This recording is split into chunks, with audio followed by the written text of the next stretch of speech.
I'm joined up here with Larissa Chaladen. Larissa has had a decades-long, very successful career as an artist, and she's come back to university for fun to do an MA in Ukrainian folklore, and I'll tell you a little bit more about that in a second, and she'll tell you. We all know some really amazing things can happen when women get together cooking in the kitchen, right? And drinking wine. And drinking wine. This past June, Larissa was in my kitchen in Cape Breton, and we had a good number of conversations. And we also did some really exciting planning about performance and research projects. So if for the funders, they're called research creation, right, where the two meet, as in this project, Exhibiting Sound. We discovered in our conversations over wine and cooking that we were already beginning to work on some similar project together, a project about immigrant songs and stories. Canada's 150 is coming up next year, right? And the year after that, or is it the other way around, is 125 years of Ukrainian, next year, immigration to Canada. So those two coincide, over an academic year, 2016, 2017. And I had been doing some research already with different immigrant communities across the country. I live and work in Cape Breton now, and I've been collecting some materials there. And Larissa had also been thinking about an immigrant songs and stories project, also with some other scholars who are here. She was in Cape Breton in June doing some research for her own work. And I'll maybe let you say a few more words about that, and then I'll introduce. Okay. The beginning of my pillow talk. No, my research is on Ukrainian embroidered pillows. So I was traveling across Canada and wanted to go to the farthest parts of the country to see if there were any Ukrainian embroidered pillows, and hence met up with Marcia in Cape Breton. And like she said, over wine and cooking, we spoke about our various projects. And one of the ones that I had always wanted to do was to collaborate with John Stetch, where I could improvise and draw and sketch to music that he was improvising based on our similar Ukrainian heritage from the immigrant songs. And that's where this came about. Last week, John, as well as two dancers, Tatiana Chaladen and Anastasia Maywood, and I, collaborated for only 6 hours. We had 2 3-hour opportunities in a dance studio. John had 3 different pieces that we had picked from, how did the process go?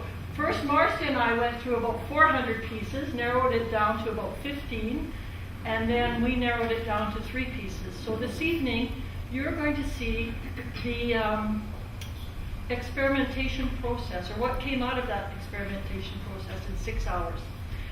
And so we collaborated and have interpreted those 3 songs in 3 different ways. And this is really a bit of a pilot project, so what we're seeing tonight is a workshop performance. What I hadn't known before Larissa and I spoke in June is that she had been wanting to work with John Stetch for 2 decades, just about. I'd been wanting to do the same. When I was an undergrad at the University of Alberta, I had begun to hear about his music. I knew one of his siblings. And then later on, as it turns out, when I went to Cape Breton, I had a chance to work with yet another sibling. So I would kind of meet up with John, but not quite, at several points in my career. And so I'm really pleased that we're able to begin some work now. So I'd like to give John a proper introduction. John Stetch is a jazz musician. He was born in Edmonton, here, and he was exposed to the sounds of jazz at an early age. His father always tuned in to local jazz stations in the car. He had a large jazz record collection, and he taught John the basics of the clarinet. For those of you who don't know much about Ukrainian music on the prairies, actually the clarinet's a really important part of the music history. Ukrainian community music was also a huge influence on John, and he spent many years singing, playing, and dancing traditional music. His first teenage performance experience involved playing dozens of gigs with Dumka. It's a Ukrainian wedding dance band. I think all of us who spent time living in Edmonton know well about Ukrainian weddings. After earning a music degree in jazz piano at McGill, John began touring and recording across Canada, and he's now accumulated 6 Juno Award nominations. He won the Prix de Jazz at the Montreal International Festival, and he's been frequently recorded by the CBC, and as I recall, he also has been commissioned to compose for the CBC. After relocating to New York in '93, he became a decade-long sideman with Rufus Reid, and he's performed and recorded around the world at some of the most prestigious jazz venues. John Stetch is now based in Harlem, New York City, where he plays, composes, and he teaches. Currently, he's on tour across Canada, and so it's our great fortune. We're really thrilled that he could just pop over here from Saskatoon to work with us this weekend and for tonight's. Okay, and there is a little bit more about everyone else in the program and a little bit more about each of the pieces that we have improvised on, and we can discuss those later. We kind of get at it. Yeah. Okay, thank you.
think as Larissa makes her way down here, I'll just say that, as I mentioned, we are workshopping this material so that we can develop another project.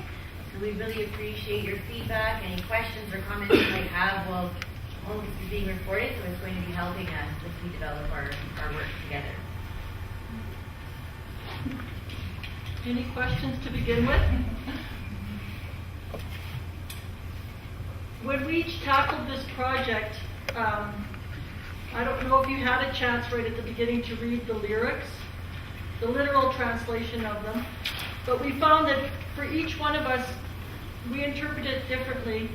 John as a musician, myself as a visual artist, and the dancers had different personal memories that the songs evoked. The very first piece had the old woman singing from 1964. It was recorded.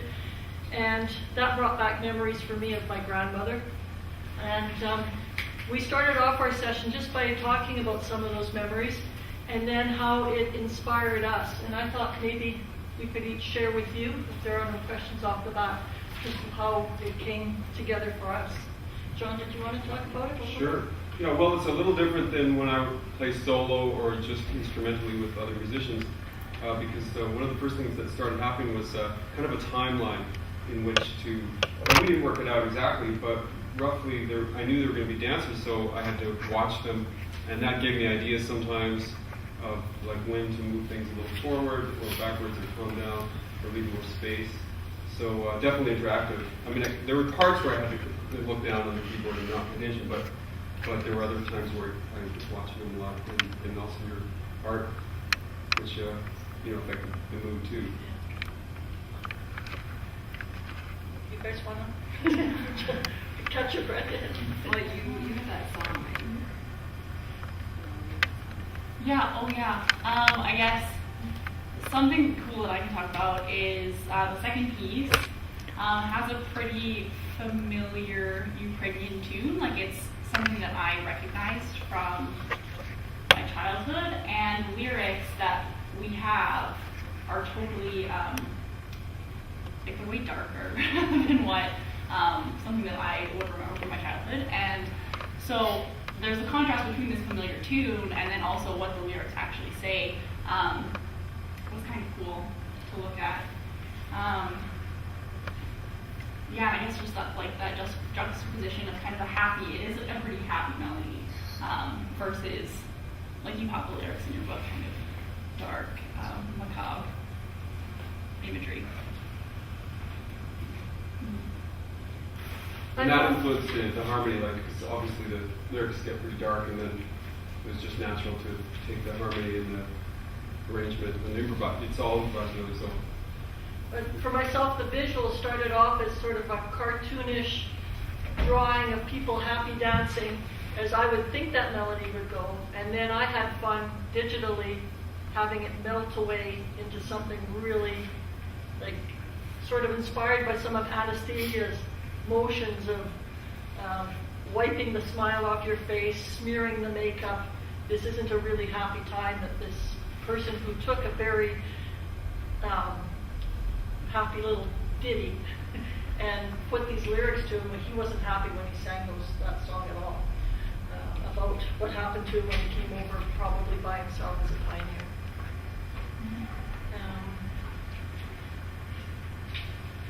You guys have any other comments?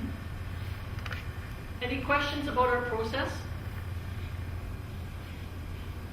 Our choice of pieces?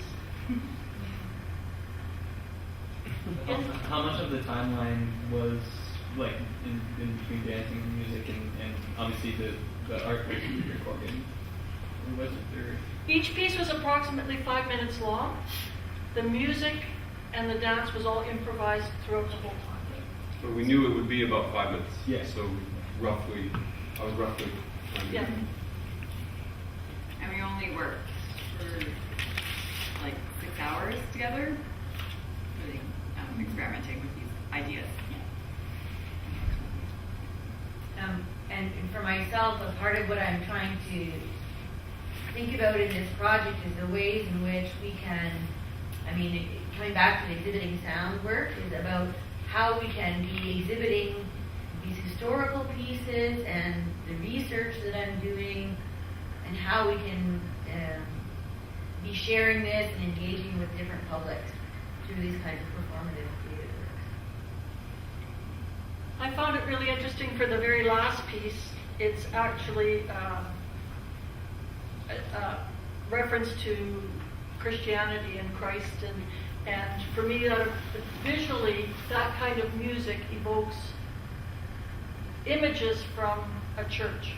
And I didn't want to specifically create images on the screen from a church, but right away candles came to mind as a visual that goes with that kind of church music and that kind of feel. So that was my interpretation of the music and the sounds when I associate sound and that kind of music and those kind of lyrics. And the first piece, we were just inspired by the old people singing. That's what we thought that particular sound of someone singing by themselves, and the harmony actually comes from the person who was interviewing the woman. He just kind of started singing along with it, and just to sit in the dark and listen to them singing was interesting. Anastasia doesn't have any Ukrainian background. She didn't have any connection to the actual lyrics, but it was interesting to listen to the sound of their voices. So I know it's been a long day, and we're going to go on to another gallery after our own special performance walk in a minute. And I think our time is that we need to move along. So thank you for your attention, and if you have some comments, we'd really appreciate it if you would share with any of us.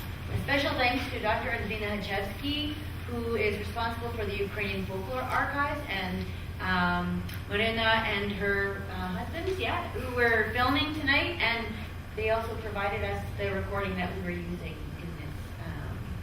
in the piece tonight. So thank you, everyone.